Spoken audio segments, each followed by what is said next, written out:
Imagine Pac-Man walking through the maze and then suddenly, a waft of cherry fills his senses.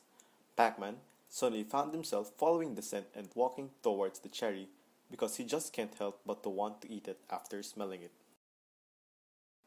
This situation can somewhat be comparable to chemotaxis. The scent is your chemotactic agents or chemokines. You are one of the phagocytic cells, let's say a neutrophil. The chef is the resident mast cell or macrophage. The cherry shop is the site of invasion or infection, and the cherry itself is the target of phagocytosis.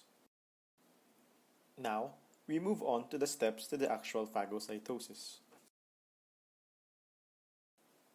First is the adherence, where there is finally physical contact between the phagocytic cell and the microorganism.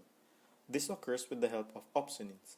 Opsonins are serum proteins that attach to foreign bodies and neutralize their surface charges, allowing for an easier attachment upon contact. After contact is the engulfment.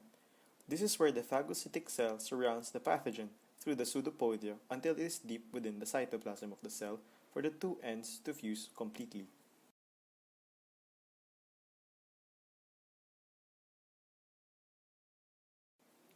This leads to the formation of a phagosome. The phagosome is the vesicle around the engulfed body. This phagosome moves towards the center of the phagocytic cell. Next step is the migration of lysosomal granules until it comes in contact with the phagosome. The granules contain substances for digestion of the foreign body engulfed such as lysozymes, myeloperoxidase, and other proteolytic enzymes. This contact will result in fusion and formation of phagolysosomes. Digestion occurs afterwards. The digested particles are killed immediately. There are two processes on the elimination of the pathogens. First is the oxygen-dependent pathway, where the cell will undergo an oxidative burst as the pseudopodia engulfs the particle to become a phagosome. Enough energy is generated in this process to fuel oxidative metabolism of the phagolysosome involving the hexose monophosphate shunt. In the oxygen-independent pathway, NADPH oxidase is involved.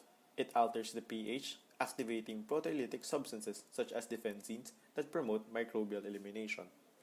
Other fragments, as well as the contents of the phagolysosomes, are then expelled from the phagocytic cells through exocytosis.